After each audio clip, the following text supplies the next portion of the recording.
All right. Hello. Welcome to a new, upgraded, and improved Let's Talk podcast episodic thing now. We're not just going to be doing smaller videos.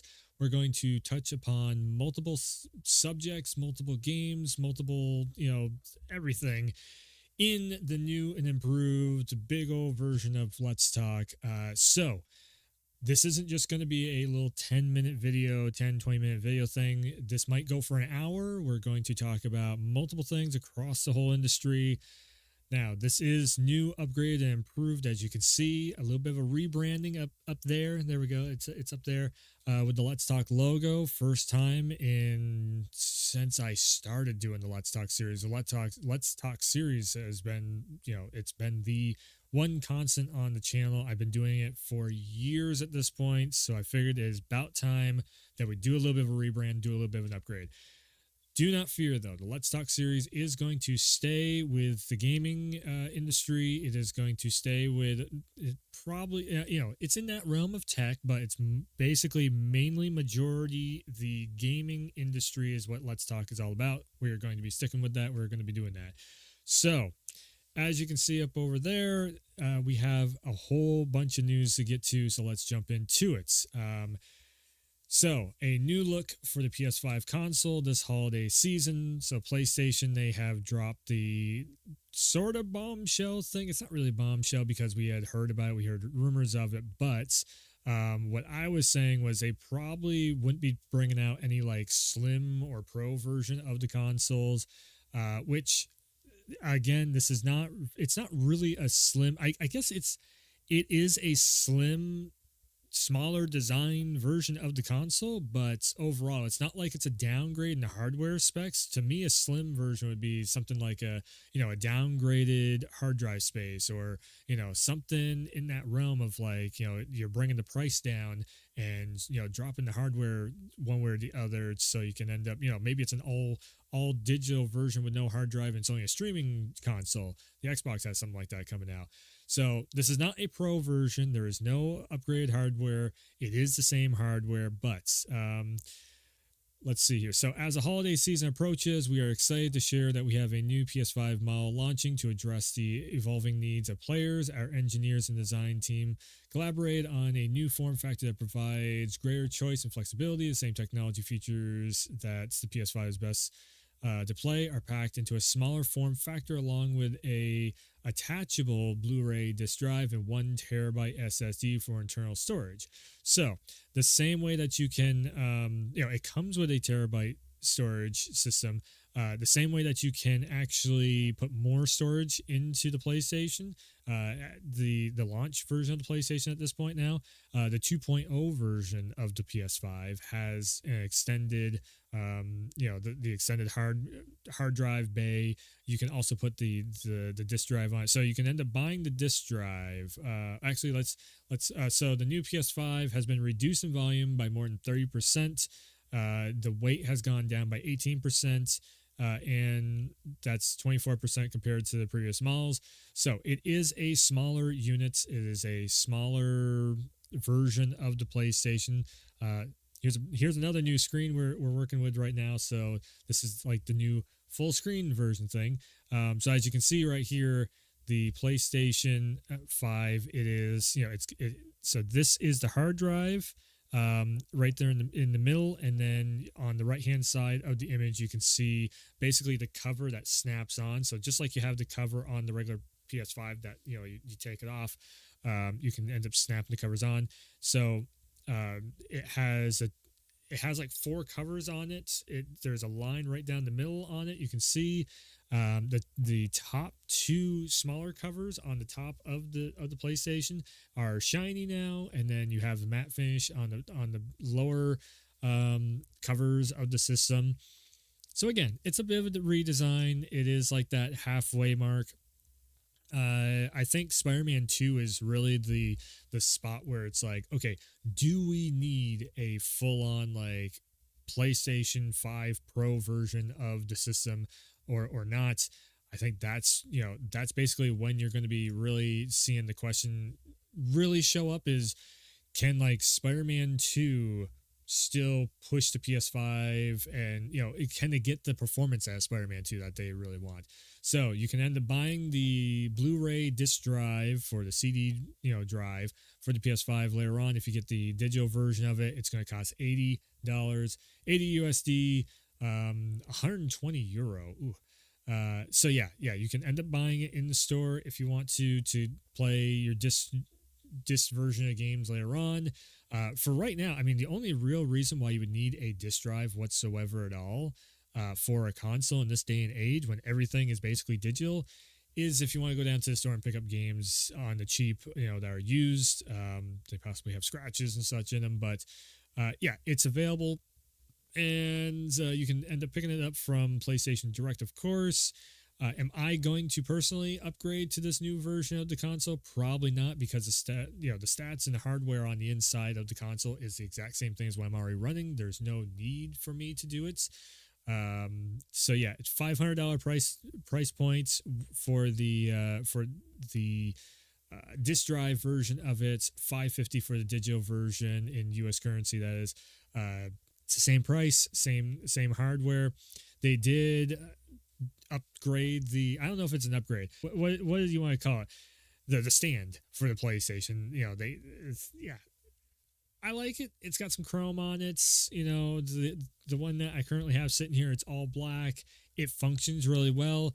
Is this going to break, or is it going to wobble or anything? Who knows? We'll have to see when the thing officially comes out. Also, PS5 colors or PS5 console cover colors will be available in 2024. Deep Earth Collection, Volcanic Red, Cobalt Blue, and Sterling Silver. So if you're looking to maybe customize your console a little bit more, then yeah, you can end up getting that. I don't know if there's going to be all these covers. I guess they're going to have 2 models of covers, so you're going to have to watch out for that. You're going to have one set that goes for the brand new smaller version of the PlayStation, and the ones that come or are made for the launch version of the PlayStation.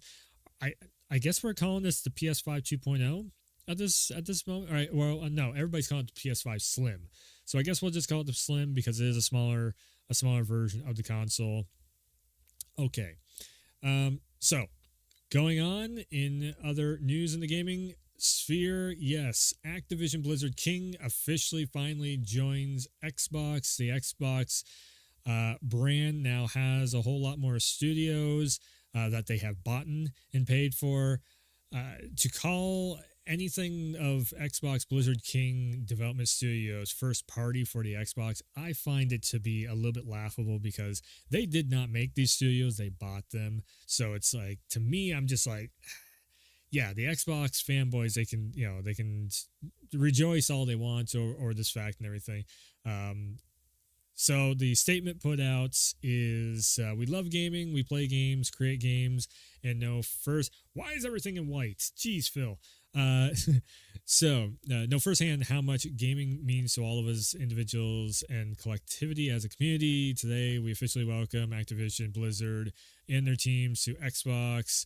Let's see here. So history across console, PC, and mobile, from Pitfall to Call of Duty, World of Warcraft to Overwatch, Candy Crush Saga to Farm Hero Saga. Their studios have pushed the boundaries for gaming for players around the world. So let's see. Are they actually going to talk about Call of Duty in this? Because that, from what I've heard, is that Call of Duty Modern Warfare 3, if you're thinking about like holding off on buying it, which I think a lot of people probably should, I'm definitely noticed I'm a little blurry. Sorry about that. But yeah, so Call of Duty will be pretty much coming just the same way that Starfield and all that did.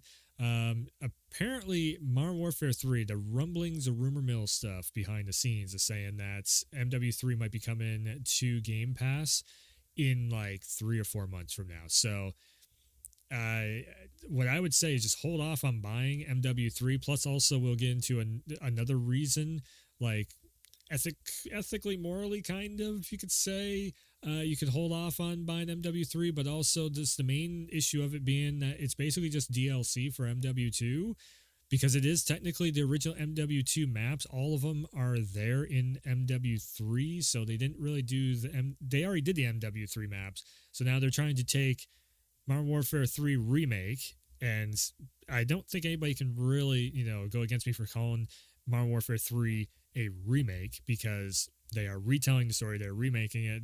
Characters are there that were dead in the original, soap, ghosts, the whole 9 yards on that stuff.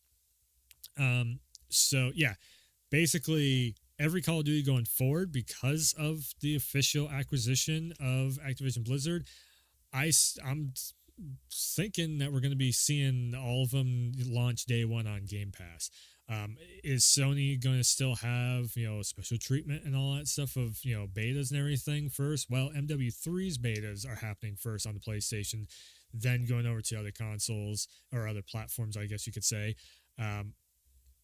It really comes down to if Sony wants to keep paying for marketing rights, pretty much, and like, it's not really exclusivity. It's just like, hey, we want to have the beta first on our console. Now, the thing is Phil Spencer has said this before himself also, is that when it comes to these games showing up on the PlayStation, or maybe having a beta on the PlayStation first, it comes down to, of course, Sony, buying the license rights so they can have the betas and everything on their console first, but also, them having it on the Game Pass, even though it's on Game Pass and you can play it basically for free with purchase of Game Pass. Every single time they have a game on both PlayStation and Xbox, it sells like 80 to 90% on the PlayStation. So to me, it's just like, okay, so kind of, you can try it before you buy it on the PC version. If the PC version is running well and everything, you don't really need to buy it on the PlayStation at that point. If the PC version of the game has any problems, then maybe you can look at the PlayStation version of it. But I just see Call of Duty going straight up, just like, it is going to be a PC game now. You're going to be running against people majority with mouse and keyboard. Why would you, like, you could get a decent computer now for maybe about $1,000. I mean, almost the same price that you'd be paying for a PlayStation subscription and the game itself. You put all that together, and you would end up having the grand total of buying a PC, maybe doing Bing Rewards or something, getting your Xbox, it's not even Xbox Live anymore. That's right, they discontinued that. It is Game Pass now, and getting those benefits of having Call of Duty first on Game Pass day one, playing it on the PC, and basically just playing it for free. Now, I say this, and yes, I am a PlayStation fan. I do love me my PS5. I've had, it's probably the best console I've ever had is a PS5. I've had really no problems with it. I've even been running the beta software. I have not had problems with it. That being said, if Call of Duty is going to be showing up day one on Game Pass, I'm going over to the PC to play Call of Duty. I'm not going to be playing on the PS5 anymore. Why would I? Why would I need to? Why would I want to? It's spend $70 for a game that is, I mean, on top of, them prioritizing certain things. Let's just bring it up real quick here. But these were, so when we all did the beta tests, okay, so you can see beta tester on the calling cards, and once again, they just doubled down on it. There was a lot of backlash from the fan base on having, representation of all flags in the game. And what they do, they said, well, we're not going to listen to you because we have, there's other bigger companies out there in the world that are really pressuring gaming to follow suit with the rest of, say, like Hollywood and such, between writer strikes and now all of a sudden DEI stuff, just jumping into the gaming space too. You have to have representation. You have to have, somebody of color in the cast of the game. You have to have representation for all these, different pride flags and everything. They have pride flags in Call of Duty before even having like your country flag.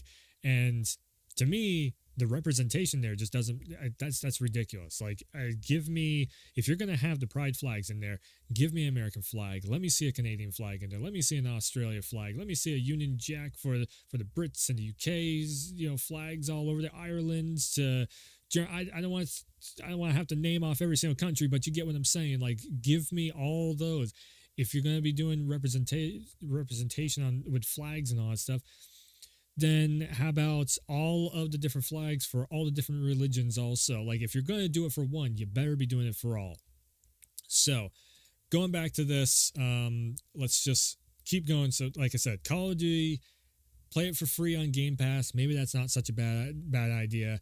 So you're not giving them a whole lot of money for them, bowing down to all of the somewhat ridiculous stuff that is going on in gaming right now, between writer strikes, between DEI influence and everything.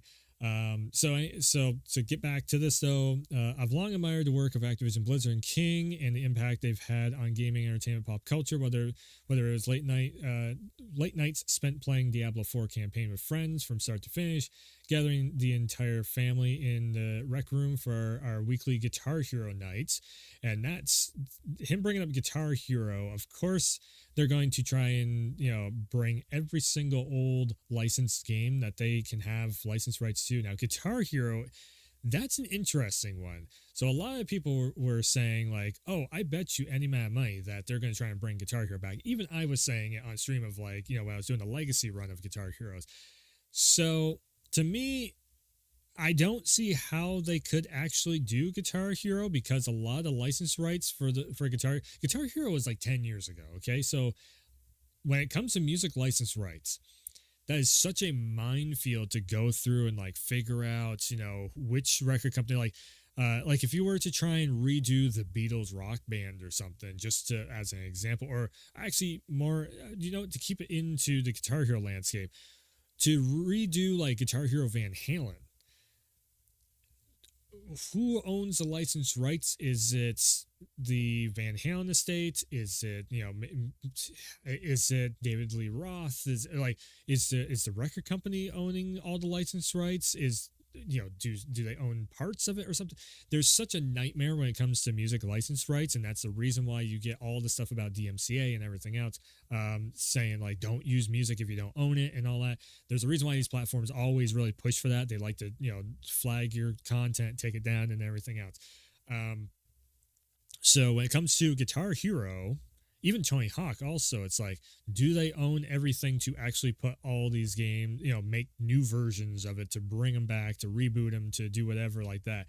When it comes to Guitar Hero, it can be pretty easy for some of the earlier ones, because there's a lot of cover songs in them, and every like Guitar Hero 1 through 3, I do believe, had 90% cover music in it. If they bring the games back, anything that is not a cover version for Guitar Hero music license rights, those songs might not be in the game. They might actually have to go in, like, take out certain songs that like the actual masters were used for those. Maybe even something like Guitar Hero 3 might not be able to land on there because Slash is in the game, and that's a whole other license rights thing of likenesses. Guitar Hero is just like, it's a big giant messy situation. So are they going to bring back Guitar Hero? Well, Activision already tried to bring back Guitar Hero with Guitar Hero Live. There was a whole guitar controller that they made and all that. It did not do well. Rocksmith is a thing. If anything, what I would say is, instead of them bringing back Guitar Hero, I think what would be super smart to do is maybe make something like a Drum Hero that is even more so, than just what Guitar Hero drumming was, but do it so that you can use like your electronic drum kit, kind of like you could with Rock Band, and bring that back as like Rocksmith but for drums. And then also, if I was Xbox, I'd be working with Ubisoft to try and also get Rocksmith for Game Pass, and not even bother with really like bring him like, maybe bring back some of the old Guitar Heroes if there's not a whole lot of, not controversy, but, hard times getting the licenses around that. That's the way I would go about it. Although we know how Xbox works, and this is the bad part about Activision Blizzard being bought out by Xbox. Now Activision Blizzard has to, the same way that Bethesda has to ask for permission to do stuff, because now Xbox is their bosses, because there is essentially a buyout at this point. Now Activision, Blizzard, Bethesda Games, id Software, all of them have to ask permission from Microsoft and Xbox to do any one of these projects. So you can't just greenlight the project with your shareholders. Now you have to go through the higher ups. What is that going to mean? probably going to be less games of brand new reboots and stuff like that coming out. You were going to all they're going to be doing is focusing on for probably the next like 2 years. We're going to be seeing a giant focus on bringing older titles. So all these old Crash Bandicoot games, Spyro games, anything that was Activision related, all the old Call of Duties and everything.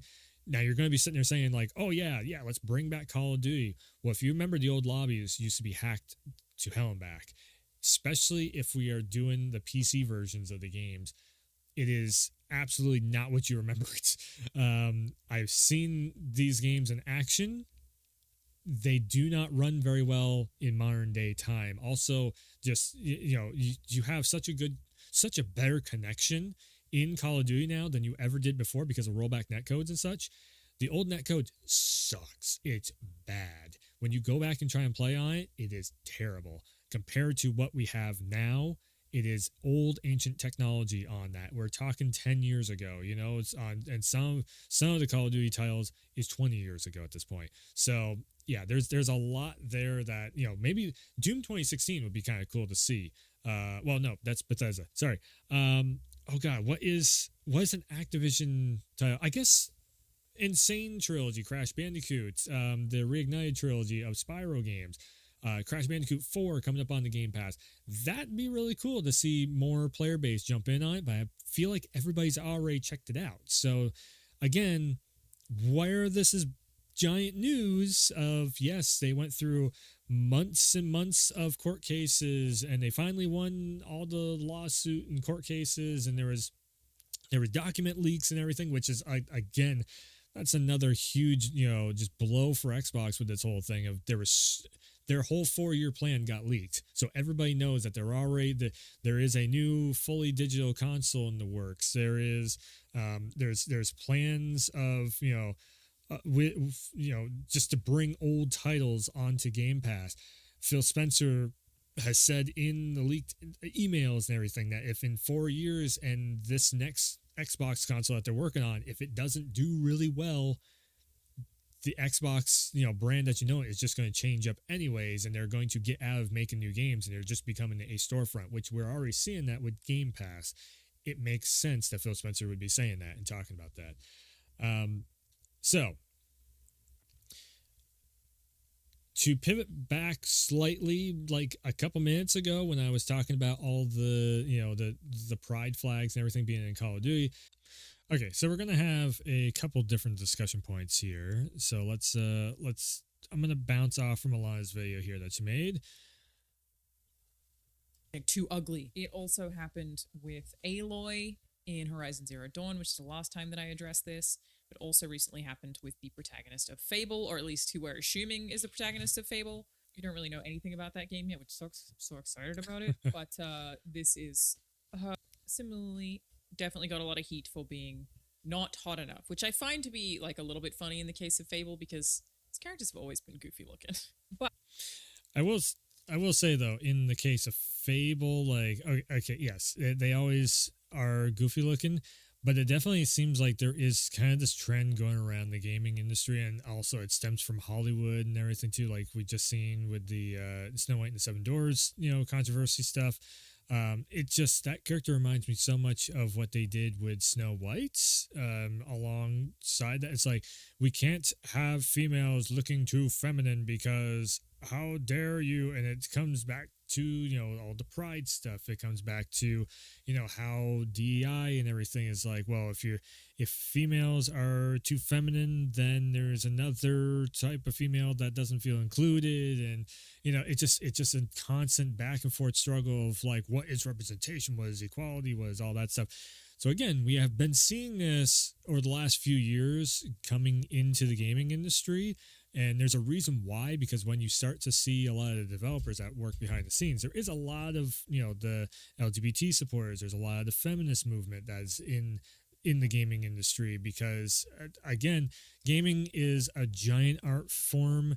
And a lot of times when people are very expressive art-wise, they get, they are very, this artists are sensitive, it's like the whole thing of like, they're very in favor of the rainbow. They are, if you catch my drift there. So you have a lot of that going on in the gaming industry, in the tech industry, in the when it comes to a lot of the strike stuff that's been going on, when it comes to just you see it around a lot. Even there's a lot of podcasts now that have sprung up going into all this stuff between representation and then red pill bro stuff and all that.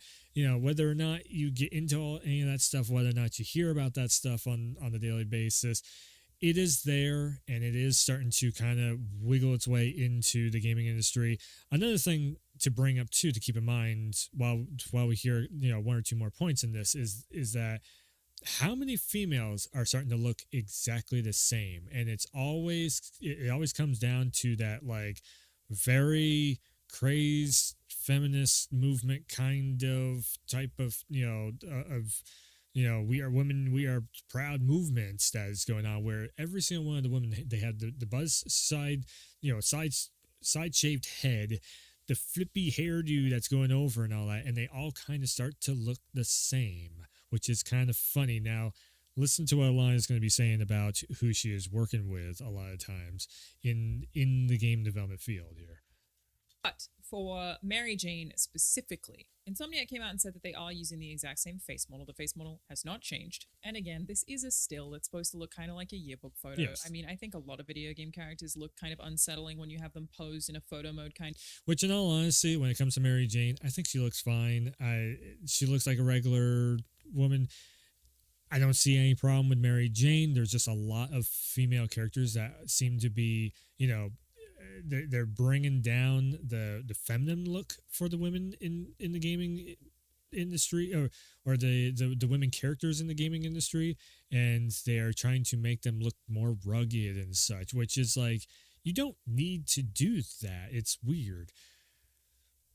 Pose. But for the first part of this, we just address this suggestion that female video game characters are getting uglier, and where I think a lot of that is being misdirected. So it's partly true. It is partly true that video game characters in general, especially I think in Western markets, just because that's the style of game, they're getting more realistic, could be perceived to be being less attractive. The reason for this, I don't think, is what people think. I've seen people suggest that it's because there are more female game developers, though I will note that there are a lot of female game developers. I pretty regularly have meetings at my day job in game development that are just rooms full of women, just entirely women. I do think there are a lot more women involved in making games than a lot of people realize. And directly related to this conversation, I cannot speak for everybody, obviously, and don't want to have that kind of stance, but I would like to share. The sex minigames in the original God of War games were actually designed by women. It's like this part where you go into Aphrodite's chamber, and it's got this flowing kind of fabric over her bed, designed to look like a labia, like a female vagina, by female game developers. Okay, so, I mean, even with that bit of knowledge right there, but then you have the female feminist driven, just we need representation and everything. God of War was like a decade ago. Also, it was back on the PS2 era of stuff, and yet we're still seeing all of that stuff come up nowadays, where it's just like if you listen to what they have to say, and they are the ones that are making these characters, they're the ones that are in the development room meetings of, okay, this character should look this way, should talk this way, should act this way, should be this way. They will end up talking like it is the worst time period ever in the world to be a female, which is just not true. And the whole fact of the matter that they keep trying to kind of tomboy every single character. There is a space. I think Last of Us did an incredible job where they made Ellie very, Ellie is a gay character. She has a girlfriend and all that stuff. But you have Abby, which is a very tomboy figure, also voiced by Laura Bailey, funny enough, the same one who voices Mary Jane in Spider-Man. Another character that Laura Bailey also played was the female sniper in Call of Duty, and I thought she was super badass. Where she is this, she's a sniper, and she has like incredible skill, can nail a target from so far away, and all that, can do stealth, can sneak around, is like on this revenge plot mission and all that, but also just the character that she built up. Laura Bailey and Ashley Johnson, on Critical Role, also the characters that they play, I think are absolutely amazing. So again, it's not that it's not like I'm against one thing or another. It's just like where all the females and a lot of the male, I mean, not even just the females, actually, just gamers overall, there's this constant struggle between how feminine and how tomboy do we make at female characters, but also how do we even also male characters too, like how much representation do we have? But then there is this overlooming dark cloud of like I said, the DEI stuff, where it's like now you have boardroom meetings from other organizations and such that are trying to bring all the stuff of like, well, you have to have someone who is black, you have to have someone who is Asian, you have to have a gay character, you have to have you just have to have all that stuff, the same stuff that we see in Hollywood all the time. Make sure you have all the representation. But then when it comes down to, and this is the funniest part of all, is like one of the biggest games in the world, when it comes right down to it, what do? The first thing that they end up doing is only representation for LGBT in Call of Duty. So it's just one of these, things that we keep going back and forth with it in the gaming industry, but at the same time, why is it happening? It's because these companies are literally sitting here listening to a feminist movement, or the LGBT, or something like a Black Lives Matter or something like that. All these marketing agencies keep jumping in and keep trying to get their hands in on the creative process, and that is one of the worst things that can happen, because let the creatives cook. Let them make characters that are going to speak to every single one of the the communities, the minorities, the whatever the word that you want to say, but whether it is somebody that is part of the Pride movement or the BLM movement, or whatever, like I said, let the creatives cook. Let them make this stuff, because the creators at the end of the day are going to be way better than your marketing team. That's why they're the creatives. That's why they are developing this stuff. That's why they're making this stuff. Okay, so this next point is generally a good point to also make too, that Alana's going to be saying here. Lord. Humans have a bunch of from a flaws developer on their faces. standpoint. It's a very common part of being human. Nobody's fully symmetrical. Nobody looks cartoonish. So as video games in general are getting less cartoonish, again, this is why I think it's specific to the West. I feel like there are still a lot of Japanese games made with like more anime art styles. It is easier to make somebody look perfect, essentially, and thus less like a real human. But you have to have more accurate face scans that can't just be about symmetry, where like maybe they would have created a face that looks a lot more cartoonish, because then you are picking up the facial expressions, those micro expressions in people's faces, and you are often taking a model and mapping it onto the performance capture and blending those two things, which is an awkward process in general, especially if your models are different to your actors, which is actually the case for Mary Jane, who I believe is voiced by Laura Bailey. So you're kind of mashing two people's faces together as well to get the movement right, which is like a pretty awkward process, especially if they have very structurally different faces or very different ways of speaking. That's often why there's a very new trend, this is much, much, much more recent, of trying to cast models that have, again, similar facial structures to your performance artists. And the reason that there's such like a huge benefit to doing this, not just like because realism sells, it's not just that. That's not really the goal with this. The goal with getting more accurate facial capture and performance capture is a lot more about selling stories. We know there are swaths of data, not only from like actual psychological studies, but also from things like Netflix and YouTube, like testing, that say an expressive face in a thumbnail guarantees more views on a video. This is like huge on Netflix. Which is very true also. I don't want to play too much of the video, but absolutely, it's good information. It's very true on exactly what is happening with all this. Again, I think it does also come down to the fact that the people who are like I say, let the developers cook, and 100% they are trying to also match up facial data and everything. But one of the things that I definitely stumble across all the time is even Ada Wong on Resident Evil, Claire on Resident Evil, also like the Resident Evil community, they do what they call beautifying, which is it's funny because it's not so much like they're not changing a skin color, or they're not changing, they'll change hair colors and such to so you can create the character into however you want the character to look, so you're not just looking at the same character all over and over and over again. But it's like Claire, her actual face model, they Capcom, everybody's kind of in agreement that Claire's face model in the game is not as good looking as the actual model that they originally should have fully face scanned in, just kept her face the way it is, because Claire's face model actually looks better IRL in real life than the model in the game. It just kind of does. So what did the mining community do? They went in and they just like they just did the meshing on the face, so the nose a little bit, they changed they tweaked the cheekbones a little bit and whatnot, and they actually made the face look more like the actual real life model that they face scanned in and did that, which I thought was super cool. So when it comes to all this of like, are the females getting uglier? Again, yes, just like Alana is also stating here, is yes, they are, but they also don't really need to be. And I think part of the reason why is there is this whole movement going on right now. And this is something that where Alana is saying a lot of great information. Go and check out her full video on her channel. Absolutely.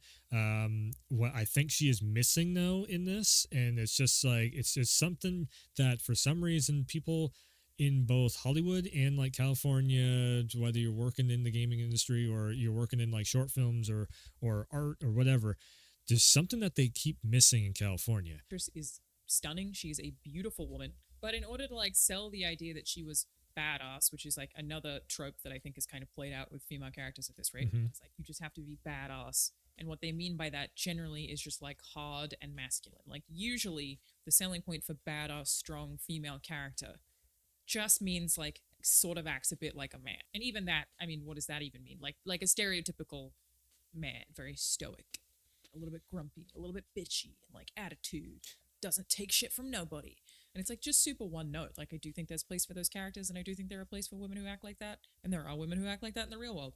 It's just like this huge wave of that kind of female character who also has to dress in this particular way. And it's a really odd one to me because it feels like there's this strange narrative of if you want to be seen as a leader, if you want to be seen as strong, if you want to be seen as badass or boss or whatever, the feminist movements, the boss babe and all that. Other adjective you want to throw in there. A lot of films, TV shows, some video games, I guess, are really painting it to me that you can't be feminine. That in order to be taken seriously as a woman or to be this kind of character, you have to be like the dudes who would be in this role. And it just seems so backwards to me.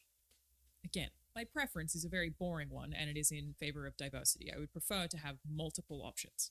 To have every swath of character under the sun, it makes our story so much more interesting. Again, so many of this like badass woman trope is just the same one character type swapped out with like a slightly different background. And to me, it's like the opposite of what I want. In that I'm someone who's always struggled with working in a male-dominated field and how feminine I am perceived as being. I'm very, very, very well aware of a phenomenon where like the more feminine a woman who works in the games industry dresses or presents, the more people tend to question how much she actually likes video games or what she's really doing there. And so when you have like these same nerd things reinforcing that to me, like when I already get comments all the time being like, I really respect you as a gaming YouTuber because you wear t-shirts. And like people will have oddly more hostility if I wear something that is more feminine, if I wear a dress, if I wear a frilly shirt. What? Okay, again, go check out the full video. I don't want to play the whole video on here. But what she is getting into is the feminist movement and the Hollywood. The way that you have to represent certain things in movies and all that stuff. All that stuff is starting to trickle down into the gaming industry, and alongside that is also the writer's strike stuff and everything that has happened, that could possibly happen, I should say.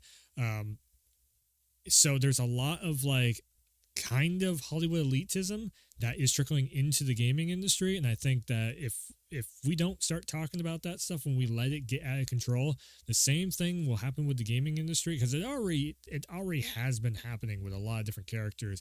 I mean, look at Horizon's DLC that just happened, and the voice actress that blew up at a YouTuber and all that.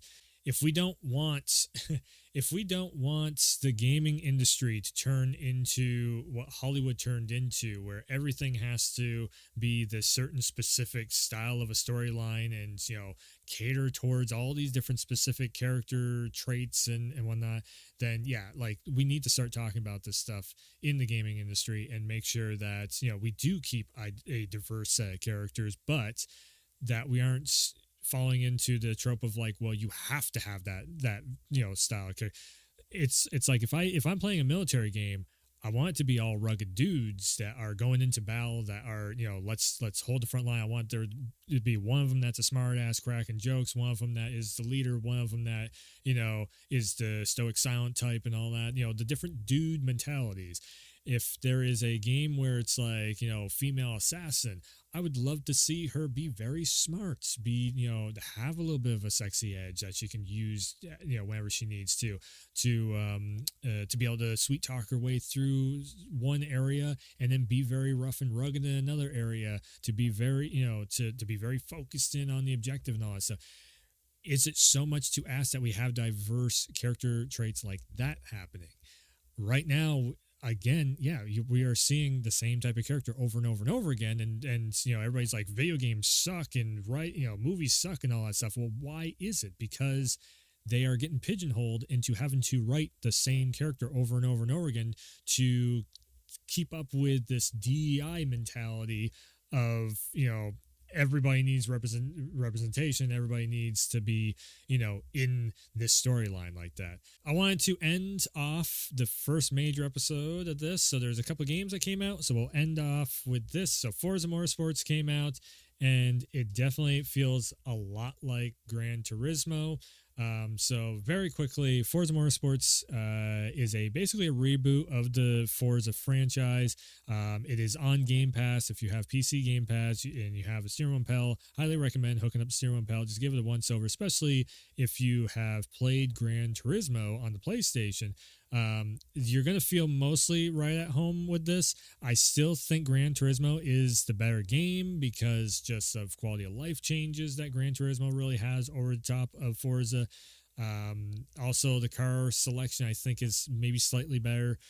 There is all the customization options and all that you can do in Gran Turismo is also here in Forza. A lot of your signature cars are here. There is a lot that is going good with Forza. I think they could use a little bit of quality of life tweaks here and there. Just copy and paste off from. I mean, the game is essentially Gran Turismo. It's Microsoft's version of a Gran Turismo because Gran Turismo is exclusive to the PlayStation. I feel like they just took that and they were like, okay, let's just make our own version because Gran Turismo is selling so well. The thing is, though, Gran Turismo, I would say the graphics kind of look a little bit better on Gran Turismo. I don't know if it's just, camera quality or whatever that they're using to scan in. It's different technology for sure. I would put money on it that they're using. It's like Sony's first party exclusive tech that they're using to, scan in the cars, to get the sounds, to get the feel, the data off the road and everything. It definitely, I don't know, just something about Gran Turismo felt a little more polished than Forza. That being said, Forza is not a bad game. It was all right, but there was a lot of tweaking I had to do on the steering wheel to get the steering wheel to match up properly with, how Gran Turismo feels, because Gran Turismo feels super perfect on the wheel. It's like it is one of the best. I never liked Gran Turismo in back in the day. Never liked Forza. This is really the first time where I like what was it, GT Sport I picked up, and now this Forza one. Now I don't mind coming back to Forza Motorsports and playing it again. I kind of got like I just tried the Crew. What is it? The new Crew game, Crew Fest or Drive Fest or whatever it's called. got bored after about maybe 30 minutes with it. I'm just like, yeah, there's not much going on here. At least Forza gives you like the championship series. You're driving towards something. You're trying to. I will give it credit here where it's like you have car levels and you're upgrading your car. You're getting the XP from doing overtakes of other cars and all that stuff. I do, the RPG kind of grind that they have going on there. It is kind of fun to just like upgrade and level up everything over and over and over again. So that's a plus on this.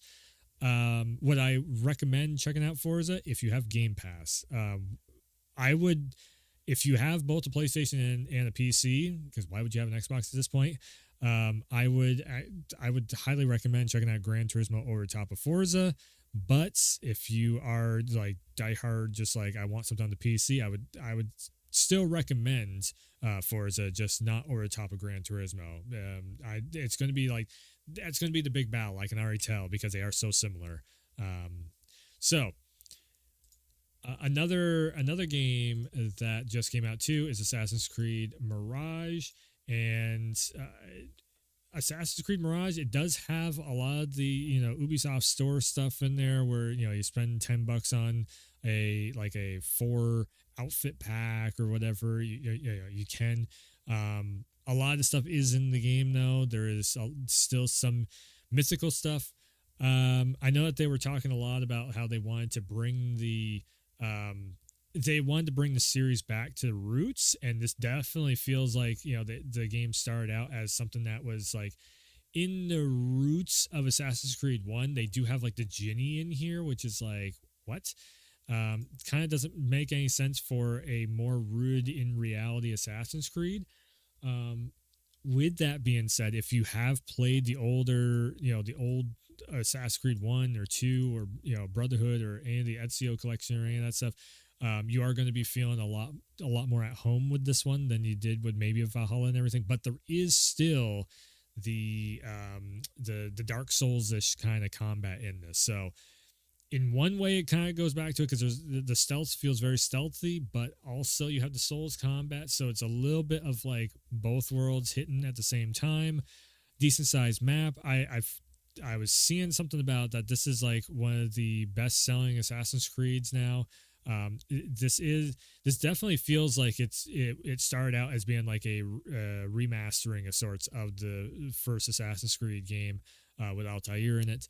From way back in the day, and then they turned this into Basim's own game or something. But again, I would recommend it. If you don't like the Dark Soulsy combat, maybe not so much recommend there. But overall, everything that they're doing with it, I find to be pretty fun, pretty good. Like it's a decent sized map. There's a lot of collectibles. It's not like 100 hours. It doesn't feel like it's going to be 100 hours like Valhalla was, but at the same time, for what you're getting with this, it's a decent story. Keeps you just wondering what's going to happen next. Again, it's very much on the lines of like what Assassin's Creed 1 was. So, yeah, Assassin's Creed Mirage, it's out now on all platforms. So go check it out. All right. Well, with all that being said, I think it is probably time to wrap up the Let's Talk. And yeah, I don't know which episode this is going to be, but this is the first one of the basically kind of reboot of Let's Talk. These, the podcast episodes of Let's Talk, they're going to go a little bit longer, but there's going to be even way more information. I will still be doing the live event stuff. So when like Game Awards happens or something, or a Tokyo Game Show or a Summer Games Fest, I will still be going live. But yeah, this is going to be the new setup for Let's Talk. I can't wait to do even more. The episodes are probably going to run roughly about an hour long because this is more of a episodic show now than just like throw a camera on and talk about something. Yeah, I wanted to spruce things up a little bit, and since I'm not streaming full time anymore, this is something that I've just been wanting to do. So, yeah. Anyways, that's gonna do it for this Let's Talk. Just about an hour in the books. It was fun. It was good. There was a lot we talked about, a lot we covered, and there will be even more. I don't know if this is going to be a daily thing. It might be every other day. We'll see. It depends on how easy or hard this is to, edit and get up on the channel. So anyways, yeah. that's going to do it. So I might actually be shopping around something of another outro, but for right now, as is, go check out the rest of the YouTube channel. Hit the thumbs up, the like button, the subscribe button, the bell notification, all the YouTube stuff and all that. And so this will also premiere on Twitch as a pre-recorded video. So anyways, with all that being said, thanks for tuning in. Thanks for stopping by. And as always, I will see ya next time.